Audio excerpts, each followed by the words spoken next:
Hi, my name is Mr. Donovan. I'm the Director of Religious Education for the Cathedral of St. Andrew. I'll be helping your catechist, your teacher, Miss Lisa, read the assignment out of Chapter 3, Christ Will Come Again. Welcome. We are now at Chapter 3, Christ Will Come Again. And let us drop down to the We Believe truth statements. Our first truth for this week is Jesus has power over life and death. Jesus loved his friends. Among his best friends were Martha, Mary, and their brother Lazarus. This family lived in a town called Bethany. Let's turn the page to page 37. One day, Lazarus became very sick. His sisters sent a message to Jesus telling him about Lazarus. When Jesus reached Bethany, Lazarus had already died and been buried. Martha cried to Jesus that if he had been there, he could have cured Lazarus. Jesus said, I am the resurrection and the life. Whoever believes in me, even if he dies, will live. Martha told Jesus, I have come to believe that you are the Messiah, the Son of God. Mary, Lazarus' other sister, came to greet Jesus. She was also crying.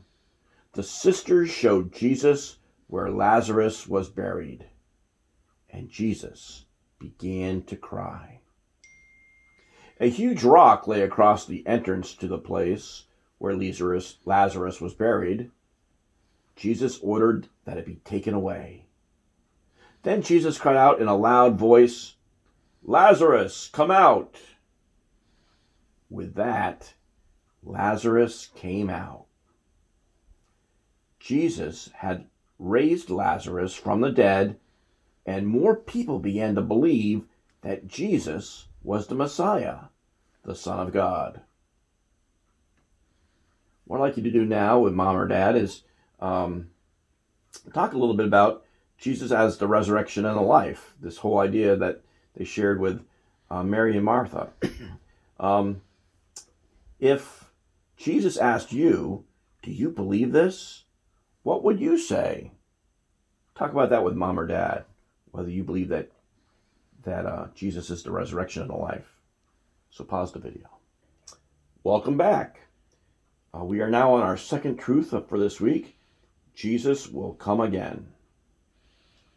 One day, the disciples wanted Jesus to tell them when the world would end. But Jesus said, stay awake, for you do not know on which day your Lord will come. Jesus did not mean that our body should never go to sleep. He meant that we should always be preparing for his coming. We do this through prayer and the things that we say and do. Okay, let's turn the page to the top of page 39. Jesus' birth in Bethlehem is called his first coming. Jesus will come again at the end of this time, and we will see him for ourselves. Jesus' coming at the end of time will be a joyful event. It is called his second coming. When Christ comes again, we will be filled with joy and happiness. We will know Jesus because we will see him. Our life with the risen Christ will go on in joy forever. Our next reflection exercise is this right here, that we can stay awake for the second coming of Jesus by living each day the way he taught us. Write one way that you will stay awake in faith this week. So take a moment to talk that over with your mom or dad. What you think, how you practice what Jesus taught us, and then especially for this next week, and then write that right here in your textbook. Welcome back. Our third truth for this week is when Jesus Christ comes again, he will judge all people. People can choose to be with God or to turn away from God.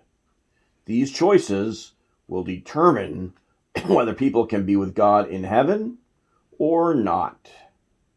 Heaven is life with God forever. Jesus told his followers that at the end of time, he will come in glory with all the angels.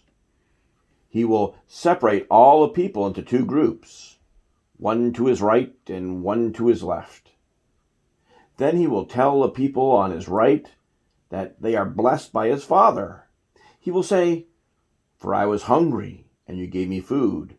I was thirsty, and you gave me drink.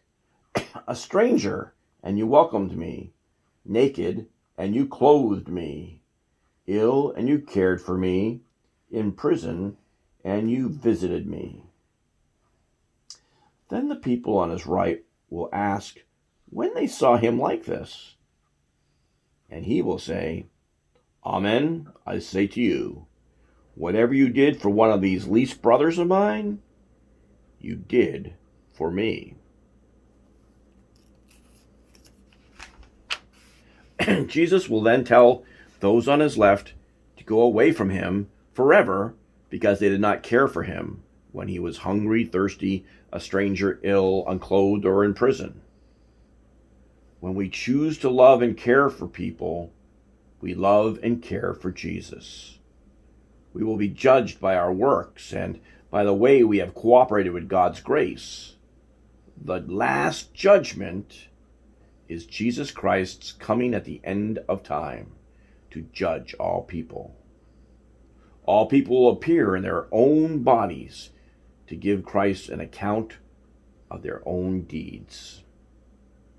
So that's kind of a definition of last judgment. These are the three key words for this week.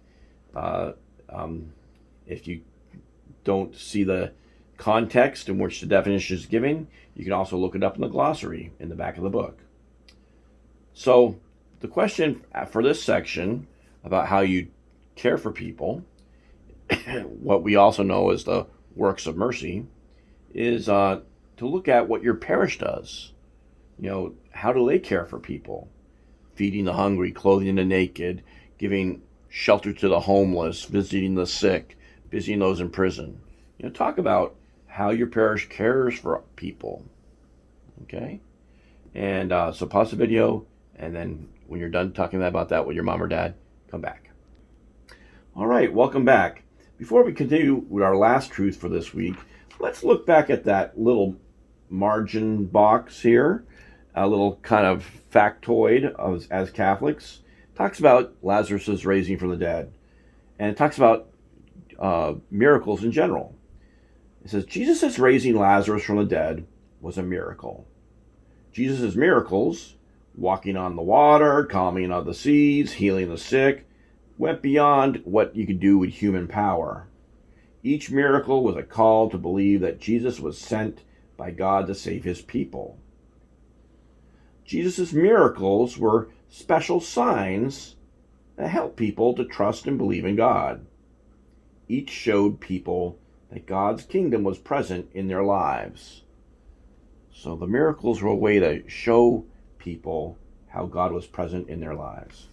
Let's continue with our last and truth for this week. Jesus teaches us to love others. Jesus lived his life in perfect love of God the Father and in service to others. He is our example of holiness. One day, a man asked Jesus, which commandment was the greatest? Jesus gave him the answer, "You shall love the Lord your God with all your heart, with all your soul, with all your mind, and with all your strength." The second is this, "You shall love your neighbor as yourself." There is no other commandments greater than these. If we love God and we love others as we love ourselves, we are choosing to follow Jesus. He can help us make the right choice. He can give us the courage to treat others. So our final kind of reflection is that with mom or dad, talk about why you think Jesus told us that love is the most important thing of all. So talk about that with Mom or Dad. Why is love the most important thing of all? How we treat God and how we treat others. All right, welcome back. Finally, we'll come to our homework section at the end of your chapter, the Project Disciple pages. And I'd like you to do the show what you know, what would you do, and make it happen sections on page 43 and 45. So with the first one, show what you know, you're going to use the keywords from the word bank here and put them in the appropriate definitions, clues. Then for the what would you do, you want to follow the arrows, and this basically kind of shows you throughout a normal day, especially if it was like pre-pandemic and you weren't staying at home all the time. But under each picture is a little kind of blank. What are you doing throughout your day as you follow those pictures? Then the final section, make it happen.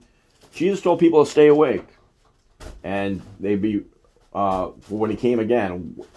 And part of that is to wake up to the beauty of the world around us. Make a wonderful week list.